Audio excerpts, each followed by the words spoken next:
Okay, Success Nation, this is your host Michael Nguyen from asiansuccessmagazine.com, where successful entrepreneurs show you how they build a company and achieve success. I have a very special guest today, and that is Amrit, and he's the president and CEO of nectarOM, a marketing personalization company and automation SaaS company which brings data-driven marketing capabilities to a host of online brands. And previously, Amrit was a co-founder and CEO of a global marketing analytics consultancy serving the Fortune 500 clients. And he's also very active in community citizen, serving as a board member for Lumen Education in the city of Irving. He's also the chair of community action conference called Side Events, Loving All and Serving All, which brings together 300 to 400 leaders in the North Texas area to discuss lessons learned and identify commitments to action around education, healthcare, and social service. So recently, Amrit was honored as the 2014 Dallas Business Journal Minority Business Leader for his leadership and accomplishment. So Amrit, welcome to the show. Thank you, Michael, for having me. Great to be here. Are you prepared to inspire? Yes. Absolutely. So I've just given our listener just an overview about you. So take a minute and tell us about you personally because we want to get to know you and then give us an overview about your business. I appreciate it, Michael, and thanks for having me on your show. Good day, good afternoon, and good morning to all of your listeners. Anytime somebody asks me who I am and what my background is, I always start first with that I'm a father, I'm a husband, and I'm an entrepreneur. So I have two lovely daughters, Nandita and Isha, married to a wonderful wife, Kirti. And so that's at least the personal background. But I've been in the analytics space now for about 15 years.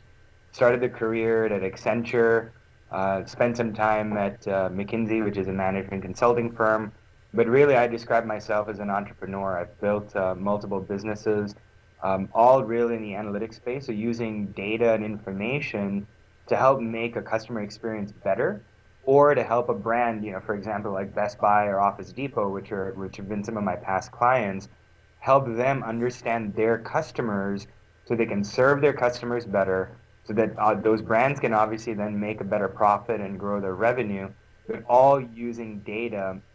And in particular, my core expertise has always been around the mathematics or the statistics. So how do you use large quantities of data to find patterns in them? And so what I do now with nectarOM, we're a marketing personalization, automation, and SaaS company. But the way I describe it is if you've ever been on Amazon.com, and let's say you buy a camera, you buy a digital camera, and you'll see recommendations from Amazon.com that says, well, you bought that camera, but what about a camera bag, or what about an SD card to go with it? A lot of that is very data driven. They've obviously seen that you've made a purchase, you bought that camera, and then all of the follow-up activity that happens afterwards to try to get you to buy other items. Well, what we simply do is bring that Amazon.com marketing personalization and automation capability to lots of other brands. That's what we do, and that's a little bit of my background, at least in a nutshell. That's awesome. Thank you for that, Amrit. So as Asian Success Show, I'll start the show with a guest favorite success quote. So what is your favorite success quote and how do you apply it to your everyday mentality?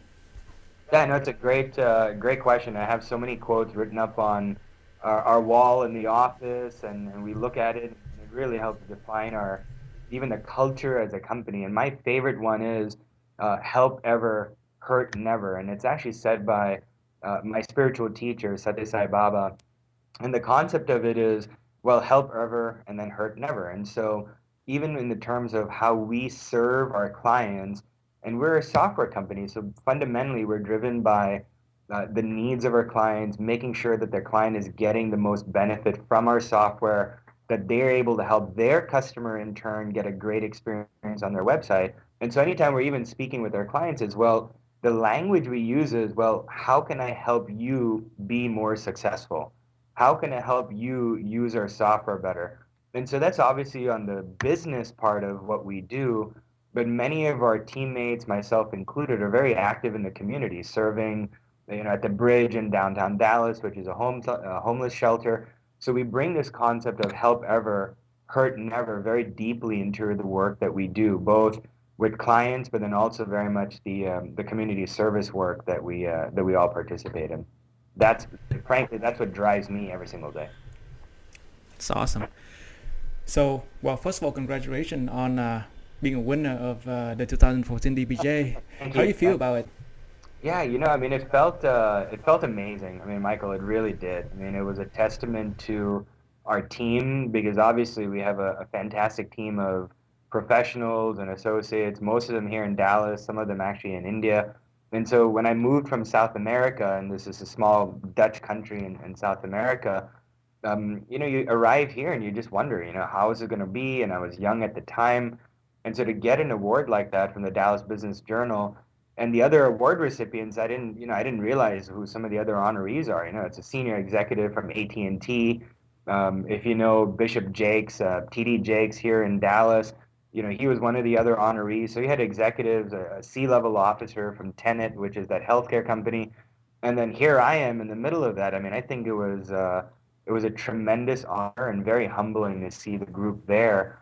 Um, but really what led up to that in terms of what they were looking for, and this is what I would also encourage your listeners and your viewers to think about, it's not just about what you do, in your job or in your as your role as an entrepreneur, or as your role as a business person in your office. It's as much and perhaps even more thinking about your role in the community. How are you giving back? Where are you focused? And that's the type of thing it seemed like was a common thread among the different honorees. I mean, everybody has tremendous business accomplishments, growing businesses, or having the fortune of going through different lessons and such. But one common thread that every one of the recipients this year, and obviously from previous years also had, was their involvement in work outside of the office. So that's very important. The balance between work and life, as they say.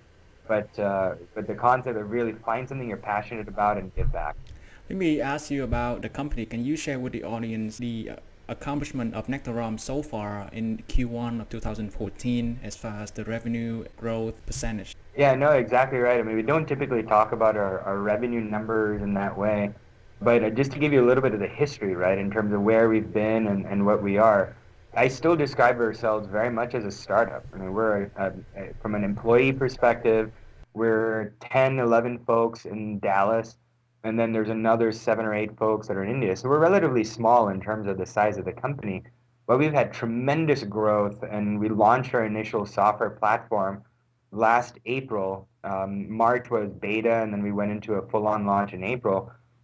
Between April and August of last year, and this is in 2013, we were at least cash flow break even. So as a small enterprise, as a startup, that in and of itself is a tremendous accomplishment because I think, as all of us know, that first year, that first 3 years is the hardest. So you really need to think about how are you driving revenue? How are you making sure you can grow? So we had a very keen eye on get some early wins, demonstrate the power of our capability. And so, for example, from 2013 into 2015, into 2014, in January and February alone, we have grown 5x in terms of revenue. Now, granted, the base is relatively small, but when you think about us being a cash flow break-even company, back in August, we're on a tremendous growth curve, hiring developers, hiring sales individuals, hiring team members to come on board and serve our clients. Congratulations on being on the black. Thank you very much. It's a lot of hard work, and you have to be careful, right? It's very tempting to say, let's just spend, but every dollar that we spend, we're thinking about it. I mean, sometimes I say every penny. It's like, listen, let's think about how we make every dollar, every penny stretch, because literally a penny saved is a penny earned for us, and every one of our team members that's full time with us is an owner of the company also. And so not only are people taking ownership over their work, but it's our culture. It's like everybody looks at each other and says, wow, this is what we're building together. I'm an owner, and so any decision I make impacts our bottom line, and everybody in our company understands that directly. What is the aha moment leading to the birth of nectarOM? It's a great question. I've been asked that a lot by even customers. And so a little bit more in terms of, really what we do and where we fit, because the history is super important. Okay. So as you recall, like what I described about my background is I've been in the analytics space. I was serving the Fortune 500. We had clients like United Health Group and Best Buy and Office Depot. And so when you think about those brands, fundamentally those organizations operate in a manner where they have large budget, right? I mean, they can spend millions of dollars on an initiative, and they can think about 12, 18, 24 months and those types of timelines, and it's typically not an issue, and those Fortune 500 companies are very accustomed to that. But when you think about the mid-market, okay, and these may be enterprises that are still 50 million in revenue, a few hundred million in revenue, or maybe even 1, 2, 3 billion in revenue, and if you think about Dallas, and if you think about some brands that could be examples that we all experience, think about brands like the Container Store, or Pier One Imports, or even Radio Shack. These are still these are still national big brands, but they don't have the same appetite as a Best Buy, United Health Group to say, boy, we're going to spend millions of dollars on a capability.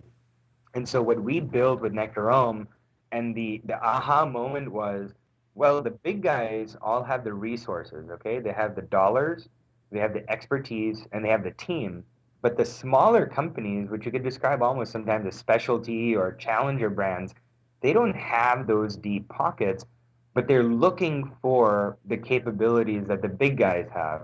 And so we saw that. I saw that as an opportunity and said, my gosh, we really need to go after this.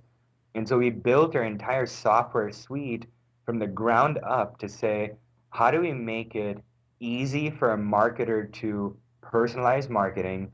How do we make it affordable? And then the third thing is, how do you do this in such a way where instead of having to go to multiple different brands, multiple vendors, and in our space, it might be an analytics vendor, it might be an email vendor, it might be a data vendor, it might be a technology vendor. How do we really become a one-stop shop for these types of brands? And that's what we built. So the aha moment really was, these organizations need that Amazon.com like capability, but they're not willing to spend the money on IBM and Adobe, which are the big guys in this space. So how do you make money, and what is your sweet spot? Yeah, I mean, the way we make money is in twofold. I mean, number one is we charge licenses for our software, and it's driven by the number of customers that a client has using us. So if they have 1 million customers, if they have 5 million, 10 million, 500,000, 100,000, they pay us this monthly recurring license for using our software. And then the second thing is, some clients will say, okay, thank you very much, we're using your software, but we also need some customization. We also need some adjustments made. And so those become consulting or professional fees that we'll make. 70 to 80% of our revenue, we aim to be this monthly recurring revenue, or MRR as people will call it, for licenses that people will pay us for. But the balance of it will be made up in consulting or professional services based on customization clients are looking for. What is the misconception about that most folk think untrue about big data and marketing? So maybe the two ways I can answer that. Number one is, when people hear big data and they hear, let's say data-driven marketing, the first thing that comes to mind for a lot of marketers and even entrepreneurs and executives, it's complicated, right? I mean, you hear the word big and suddenly you say, oh my gosh, it's big, it's big, it's big. It is complicated, you're right, but at the same time, if you approach it in a manner where you're very clear about your objective, if you're clear about the goal, your process becomes a lot more easy. So where we find the most success is, some clients will say, my God, I have a big data solution, I need it, or I spend millions of dollars on something else. But if you step back and say, well, what is your objective? Why are you doing what you do? And therefore, what is the right path to get there? Everybody starts to find that it gets very simplified, okay? So that's number one. The second thing is, so many of the technologies that are being used today by Facebook and Amazon and Google and even nectarOM in terms of what we use didn't exist. They didn't exist, 3 to 5 years ago. So the second big misconception is, you're using these legacy systems. How is this all going to work? These new technologies, they're unproven. Maybe there are only a few people that know them. Well, sure, yes, but the challenge becomes for these executives. There's often a fear of the unknown.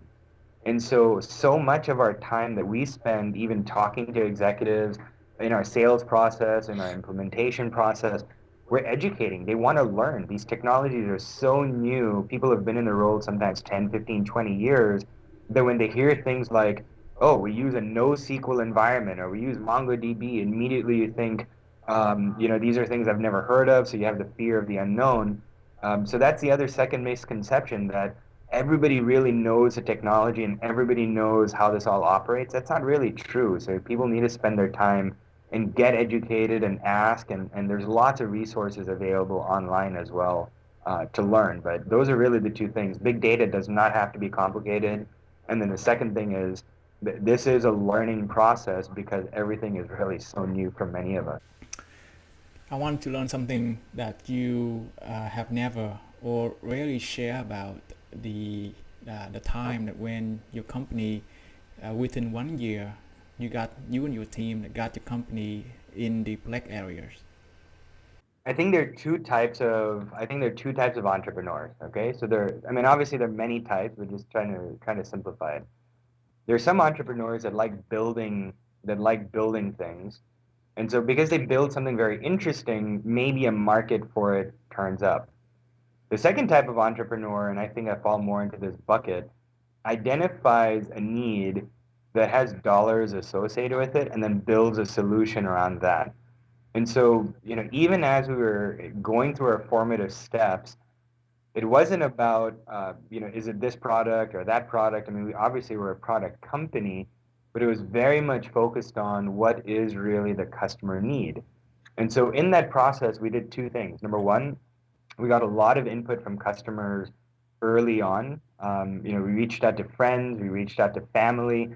Our first customer, Andrew, from a company called hipcycle.com, if you've never checked them out or don't know of them, go and look at their website, hipcycle.com, hipcycle.com. And he's a family member of ours, but we were talking to him and saying, Andrew, what are some of the challenges that you're facing growing hipcycle.com? And he was talking about his challenges. And so we did a lot of discussion with customers before we even started to build. I mean, obviously also based on my previous company's experience, I had a fair sense of what the market need was and what the pros and cons of existing solutions were. And so we really started with the end in mind. But more tactically, our company has been bootstrapped. We're going to now go through a process and raising money from external parties, et cetera. But we kept our costs very, very, very low. I mean, all of us are very open about, at least the core team, very open about, here's what we need to do, here's how it needs to happen, here's the money that's being spent, et cetera. So we kept the cost very low. And then the second thing is we had an eye on the revenue. How fast can we start charging? I think other than in a few very small exceptions, we always charge for the work that we do, even if it's something relatively nominal, or even if, let's say our fee would be 100, we'll say, well, we'll charge you 25, 30, 40, but we don't do work for free. I mean, for two reasons. One is fundamentally as a startup, I mean, cash is one of your most prized assets, right? So you need cash coming in the door. The second thing is, though, particularly if you're selling to businesses and you're selling to enterprises, if they don't have skin in the game, meaning if they're not paying for it, they're not going to also give you necessarily the time of day, right? So if you're selling into a complex business, it's a larger environment, you need to make sure you have a champion, you need to make sure you have a sponsor, you have somebody that's going to help you understand their data. So if they're not giving you anything, there's no exchange of value there in terms of client gives you money and then you in turn give the client value. That's not necessarily a good way to start the relationship. Now you can get creative. You can say, I'm not going to charge you my full fee. And this is what we did with some of our initial clients. Our fee would normally be 100, but I'm going to charge you 25. If I do what I say we're going to do, which is help grow your revenue by 10% or 15 or 20 or 5, whatever that number is with that client, we want, meaning nectarOM is also going to get an extra a payment for hitting your milestones. And we were very surprised to see how many brands actually said, okay, if you're going to put your money where your mouth is, I have better trust in you. And so you're almost balancing the client's objective, which is, I don't know you guys as a company, you're relatively unproven, you're new, how do I know this is going to work? All of the objections you can think about. So if you can reduce those objections, and one of them is often, price and fees, and do it in a manner that's win-win, I think, that was our formula. We kept our costs low, low, low. And then when we were going to market and selling, we didn't do work for free. I mean, there was always thinking about, can we charge you in 60 days? Can we charge you in 30? How do we make sure that we're growing revenue? Basically, you're saying me that you made your offer so compelling that your prospective client think it's just stupid not to take your offer. Yeah, no, exactly right. I mean, from a selling perspective, you want to think about reduce all the objections, right? So one objection that comes up is cost. So how do you reduce that cost objective? It doesn't mean you do it for free, and it doesn't mean you give it away, but how do you at least do it so that it's win-win? And then the second thing you always have to get over very quickly is credibility. How do I know that you're really good at what you do? And so that's why those first few initial customers are very important, so they can serve, as case studies and references to then get your next set of clients. So you really need to think about that initial strategy for the first set of customers, and then start to add from there. So that's why you use that strategy to score your first client of hitcycle.com. How long did it take you to grow from that one customer to 10x? Well, we got HipCycle on board in October 2012 before we actually had a product.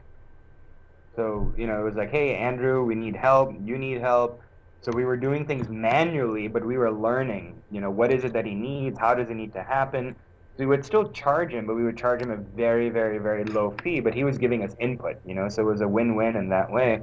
And then we took that HipCycle example and said, okay, now here's where we need to build our suite, and continue to expand it. I mean, so our secret really was keep the customer in mind, so keep the end in mind, so keep getting that customer input so that the feature that you're building, the product that you're building, people are actually going to buy and pay you money for. That really was our kind of a secret to success. So you keep getting the input from hitcycle.com so that you can improve your products along the way. That's right. And now obviously we get input from lots of other brands. We do work for a brand called getaroom.com. They're headquartered here in Dallas. It was the same team that started hotels.com. They took that company public. They sold the company. Their non-compete ran out, and they started a new brand. So several years ago, I think in 2006 or 2008, somewhere in that range, getaroom.com started. But they are a client of ours, and in fact, they're in the same building, so it makes it very easy to get feedback. Sometimes they'll show up in our office, or we'll go up to theirs, and but that client input is extremely important in building a product. Now, you mentioned something about how fast can you start charging? At what point that you can charge them for the full price? Yeah, we have a sign on the door, and a lot of the companies that are product companies will understand this. One of the signs that we have on our door, on our wall, is we say ship it, meaning if you wait for something to be done 100%, it's never going to be. So how do you really identify the core features, ensure that it's delivering a great customer experience, and get it out the door? I mean, so that's one. So so start charging as early as you can. Number two, it's an interesting, psychological thing too, where if your price is too, in fact, when we started, our pricing was too low. So we would hear brands say, really, that's it? You're telling me you're going to give me all of these capabilities and that's the only price? And it's so cheap? So by making it too low, the other problem becomes people say, man, if it's too good to be true, maybe it really isn't true, right? So you need to really think about your market. You need to think about your competitive pricing. You need to understand the dynamic, because charge as fast as you can. I know firms that have built products with nothing, and they basically just, the client was paying them to build a product, and they were very open about it with the client, and maybe instead of charging $100, they charge, $50.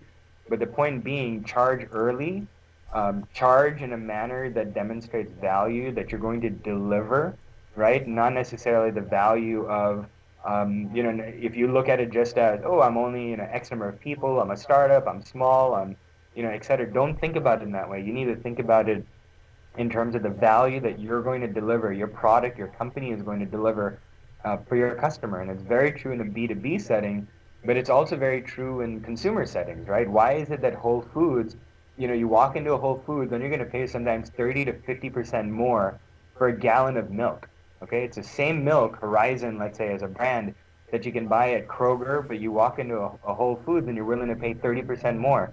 Why is that? Because Whole Foods has value, and everything you walk into the store, you're going to say, ooh, you know what? It's healthy, it's good for me, it's organic. They've created their value proposition, their value to their customer in that way, and customers are willing to pay them, a lot more money. Gotcha. So the first tactic to help your company grow into profitable is get through the doors and offer something that much, much, much more value than they perceived. That's right. Okay, That's right. What is the second one? I mean, number one is that value, and then the second thing is it has to work. It sounds very simple, okay? As hard it is, and I learned this lesson so many times with my previous company, as hard as it is to get your foot in the door, it's actually even harder to stay in the door. Why? Because companies, if you're knocking enough doors, somebody is going to say, okay, let me give you a chance, I have a problem, I have a need. But if you don't actually deliver on what you promise, you may be there for 3 months, you may be there for 6 months, you may be there for a year, but your churn is going to be so high that you can't actually build and scale a business in that way.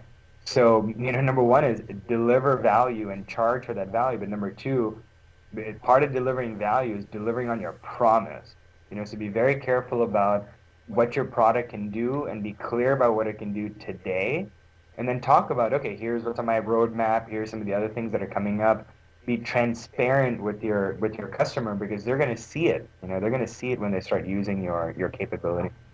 I'm curious, at that point when you just signed up hitcycle.com, did you just sign up one client and use the input along the way, or you signed up at least, like, let's say 2 or 3 of those to do experiment on your products? No, initially it was just HipCycle for a few months. We had to say, let's follow the process, because there's only so much you can do, right? If you're a small team, and at that time we were, I think maybe 3 or 4 of us, and that was it. So there's only so much work that you can actually do. So we said, nope, we're going to build a base product, our version 0.5, our alpha product, working with HipCycle. And then over a period of time, we just kept adding more and more customers to get their feedback, to get their input, and allow them to use our core. But initially, we took at it as, build something that we know that people are going to like, but have a client almost from day one, so that we're building it for purpose and we're building it for use. And more importantly, or perhaps more importantly, we're building it so that he could be, or that client can be a customer reference, right? Because that's how you get more customers. At some point along this process, it has to work process. What are some of the challenges that you have and the opportunities that you can see along the way? I mean, we had many situations where it just didn't work, so it's, HipCycle has to send out an email, or HipCycle is trying to understand their customer. Andrew, who's the CEO of the company, was logging into our system and it just didn't work, right? So there were many, many, many nights, many fire drills like that, where he always had my number where he could call me directly, and then we would get the team involved, and because there are going to be so many unknowns, and so therefore, and that's why you want to do this in the beginning, where there's trust in the relationship, you're transparent, then Andrew would say, hey, I have a big campaign that's going out the door, are we going to be in good shape? We had a good relationship, he's a friend, he's a family member, so there are many situations, and he's been tremendously patient with us, where the software just didn't work. Now, a year and a half later, we're in great shape, and now we're thinking about, instead of sending out, thousands of messages, how do we send out millions? And so the whole capability is scaled tremendously, but at the very beginning, we really just had to make sure that, can we find all of the bugs, can we find all of the situations where there are challenges that, Andrew was facing, but That's where keeping that line of communication open was so important. It's awesome. So along the way, you get to improve the product and getting paid along the way and help people along the way. That's right. That's right. What is the next strategy that you think will contribute to your success? Now it's about scale. So when you build a company, and I've done this now a few times, when you build a company, and all of the management, professors and scientists will tell you, a company goes through three, maybe four fundamental phases. Okay, there's a phase called startup, which you're trying to figure out who are you, what's the market, what's the initial team, how are you going to operate, can I survive, right? Do I have a means, do I have a reason for being and a reason for standing out? Second phase is called throw up, okay? And what that means is now that you've figured out what you're going to be and who you are and who your market is and your core team, the team is growing so rapidly that everybody is almost like bumping into each other and saying, oh, no, no, no, whose responsibility is that? How are we going to get such and such done? So you suddenly start thinking about like processes and such, because now you can no longer manage with just here's a quick conversation and let's make it happen. It's much more complex to make something come to life. So within that throw up phase, and now we're really, I would describe as in that phase, right? We have new people that are joining on board. We're ramping up sales. And so if you were to ask me, Amrit, what are my top three priorities? And it's been the same thing now for about 6 months. It's revenue, revenue, revenue. I mean, that's it. I mean, so we have a great product, and I describe it as revenue that clients that we can get directly, revenue based on partnerships and people that we can have join us. So we had two new people join us just in the last 2 months to help with driving sales. And then the third thing is getting the capital, meaning the financing on board so we can hire more people. And so we're very much now in that mode of getting to scale is about investing in sales so that we can therefore get more clients and so we can therefore, get to a bigger size. Okay, so the first thing is get the foot in the door. The second one is it's like, it has to work. Yeah, that's the word, deliver. And the third one is scalability. Yep. Yeah. Yep. No, Perfect. right on. I mean, you have to think about what in your business will create the most scale. Okay. So, for example, for us, my previous company was very much a consulting firm. And so anytime we would sell, maybe I mean, and still there would be long-term deals, sometimes 2 years, 3 years, and these would be significant size deals, seven figures and sometimes an eight. But the challenge was you're always selling. Okay. And we were selling time of a person. We were selling hours in a day. With the scalability with nectarOM, we deploy, we install, and then the software just has to work, right? But you don't have to necessarily spend a lot of time making sure that it's delivering value because there's certain screens, there's certain reports, there's functionality. The clients are letting you know what it is. You may have a regular review. So scalability in product and software companies is very different than consulting organizations. In consulting companies, you need people. If you're selling an hour in a day. In product companies, you need to make sure you have a product that works, and then have a great sales team and a great marketing team with you that can go out there and generate revenue, for the brand. I'm curious on the third process of scale, and is that scalability prompts me to think about automation. What are some of the process in your companies that you automate? Yeah, it's a great question. So actually, back in this past, what month are we in? End of February. So in late December, so in Q4 of last year, one of the components that we had to automate was client onboarding. So when we had a new client that joined us, we were spending a fair amount of time setting up the databases, setting up authentication. We need to get usernames and passwords and all of that. And so that was taking hours and sometimes, days and maybe even a couple of weeks to get some basic foundational setup done. So what we did in the November and December timeframe was automated a heck of the onboarding process to now even a non-technical person on our team can go into a few screens.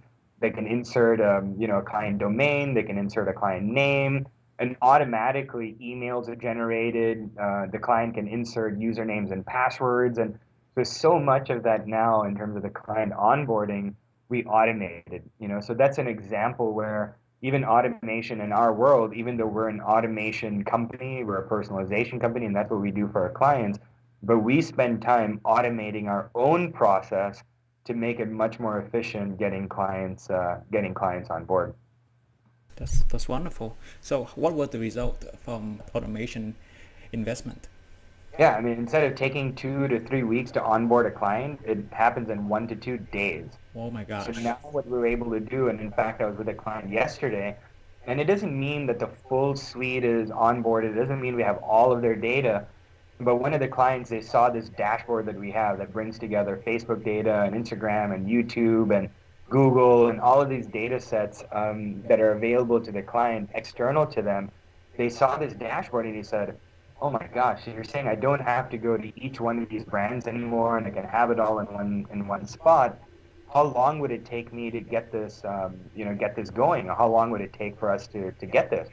If you'd asked that question back in October and November last year, the answer would be, it'd take maybe 2 to 4 weeks to get this set up because we have a lot of manual work that has to go into it. Now we can have that dashboard set up in literally 3 days because all we need is the username and logins for their Facebook account, their YouTube, their Instagram, etc. And then we let our servers work over a period of 1 or 2 days, and suddenly they have a populated dashboard. So it's also made it very easy, like we were talking about earlier, is get the foot in the door. So we're going to use this social dashboard to get our foot in the door, or we can even say, get a trial for 30 days and see what you think. And at the end of the 30 days you like it, here are your fees, right? But it's reducing the barriers to entry, so to speak, to get a foot in the door. What were some of the most expensive failures that you ever experienced at nectarOM? People. People? It's, Can yeah, you share the audience more about it?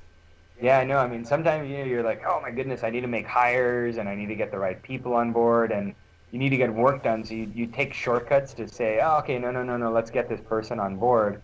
But those are expensive. It's expensive because obviously there's cash that's going to that individual, but then also it affects the rest of the team. So some of our failures and some of my failures, sometimes because we're growing so fast, I'll say, oh, let's just get this person on board and they have a skill set, but they're not the right fit with our team. They're not the right culture, and inevitably they won't last. They'll be here maybe a few months and they'll say, it's not the right thing. And so what just happened? I mean, number one, you've invested training time. Number two, the core team, the team that's with you is saying, Amrit, this person is just not performing. They're not willing to learn. They're not willing to roll up their sleeves and get into the detail. So it affects even, the rest of the team. So we've made definitely some mistakes around hiring. I'm sure we'll make more. But I would say like some of our biggest failures were, not being patient enough in the recruiting process and saying, okay, is this really the right person for us? And are we the right company for them? Because often, you'll have a potential employee that'll say, no, I really want to work with you and I'm willing to do this and I'm willing to do that. And then when they come into the company, then, they were saying that to get the job, but they're not necessarily really willing to work the way a startup does, which is, I describe it as, look, I'm the janitor. I do my own work. I'll dive in. I'll write lines of code, but at the same time, I'll sit across a senior executive and we'll have pitches and we'll do that. So you have to be willing to wear lots of different hats. You have to be willing to say, we're going to get it done. And, sometimes individuals have a desire to only focus on certain things or certain roles, and it's just not the right fit. As So you those, say. yeah, definitely one of them. So what is your proudest entrepreneurial moment? Oh my gosh. That's a great question, Michael. That's a great question. I think one of my proudest moments, and obviously there are these awards and such that come in, which are nice, pats in the back. But one of the things that I'm most proud of, there's an organization in Dallas called Commit. Commit. They're an education. Yeah, they're called Commit. They're an education nonprofit helping the independent school districts and charter schools here in Dallas County really figure out how do they better serve children in Dallas so they can graduate, and they can have better education. And so one of their technology leads had reached out to us to say, guys, we know you're technology experts, you understand data analytics, you understand databases. And so we were able to help them come up with a little bit of a roadmap to say, use this technology, don't use that technology. And apparently now, some of the work that we did, and this has maybe been 6 months or a year ago, is helping to serve 800,000 kids, here in Dallas. Uh, 800,000? yeah, yeah. Oh, sorry, 300,000. So did we build it? No, we didn't build it. Did we earn revenue for it? No, we didn't earn revenue for it. But we were able to be part of a solution and be part of something bigger that is actually making a difference in our community. And so for me, growing revenue, that's fantastic. Having amazing people on our team. In fact, one of our team members is a national spelling bee champion, so we just found out, and he found out a few days ago, that at the Smithsonian in Washington, D.C., which is, the major museum in the country, his picture is now up in a standing exhibition and all of this stuff. And so we have some of the smartest people on our team. We have some of the most amazing technology. We're growing our revenue rapidly. We have amazing clients. All of that is fantastic, and that's what we should be doing as a business. But the fact that we have these other opportunities to serve, I think to me that's what I'm most proud of. It's what we do, outside of the office as well. Can you share one of your personal habits that you believe contributes to your success? Mm. I can almost think of some habits that I need to get rid of because, in some ways they kind of hold me back, So, I am definitely, I'm in the weeds, so I think about detail.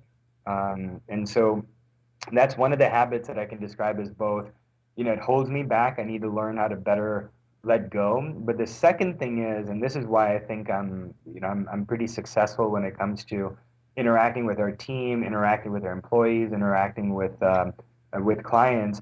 I say it like it is, whether they like to hear it or not. It doesn't mean that I necessarily, say it always in the right way. Sometimes it sounds a little bit harsh. But I always say, this is what the right thing to do is. If you don't want to do it, that's your decision to make, but here's the right solution. Here's the right approach. Here's the right way to do it. So I think that's been one of my strong suits, that clients appreciate that. I'll say no. So sometimes the client will say, this happened yesterday with the client meeting. They said, oh, can you do this particular piece of functionality? And I said, no, we don't do that. You can go to this other company. You can pay them probably less than you would pay us, or you can pay them maybe more than you would pay us, but they are the experts in it. You should use them. We're not good at doing what you're asking. And I think by saying things like that, it builds trust. I think you're being transparent. And it's really important in a relationship to make sure that you're really doing what's helping that other person or organization as well. So I think, if I had to say one trait or one characteristics, I think saying it like it is probably one of my most strong. Do you have an internet resource that you're in love with, that you want to share with the audience? It's going to sound cliche, but Google, Google, Google, where I don't think there's a question, left that you can't ask or get an answer to by using Google. And so it's not necessarily an internet resource, but it's really a habit. Before spending a lot of time, let's say hitting the wall or hitting your head against the wall, really do that quick research, because inevitably in most situations, 95% of the time, someone else has also been thinking about that same issue. So learn from that first and then go down the path of saying, how do I do it differently? I think we spend too much time trying to reinvent the wheel. Just use what's there and build on top of it. I think that is much faster in terms of What are some getting. of the tools that you use at your company that increase the productivity? So I'm a big fan of Google. Mm-hmm. We use Google Mail. We use their Google Apps for almost everything that we do. We have somewhat of a distributed team, so obviously even email and instant messenger, so communications, right, is a very big part of what we do. And then the second thing is thinking, given what we do as an organization, the CRM system, we use Zoho, as our CRM. It's pretty cheap, it's inexpensive. It doesn't give you a lot of the bells and whistles of a Salesforce.com, but that's very important. And then we use a lot of technologies and a lot of tools, GitHub and Jira and others, just to help manage the technology development part of what we do. Everything we use is fundamentally almost all open source. So I'm also a very big open source, fanatic. Gotcha. So if you could recommend one book to our listeners, what would it be? One book. Jim Collins, Good to Great. Second one, if I had to say, so I'm guessing people have also said this one, is the Stephen Covey, 7 Habits of Highly Effective People. That's another just fantastic one. So Good to Great is very helpful for understanding companies. The 7 Habits is very good for understanding yourself. Truly enjoy listening to your journeys, and all the stories that you share were really inspiring. So give Success Nation one parting piece of guidance and share the best way we can reach you, and then we say goodbye. Yeah, no, so my parting piece of advice is don't ever give up. I think Winston Churchill has said, never, never, never give up. That's really my number one piece of advice. And for your audience, if you ever want to get a hold of me, the best way to do that is with my email. My email address is amrit@nectarOM.com. It's spelled AMRIT@nectarom.com. And I appreciate, Michael, you having me on your show.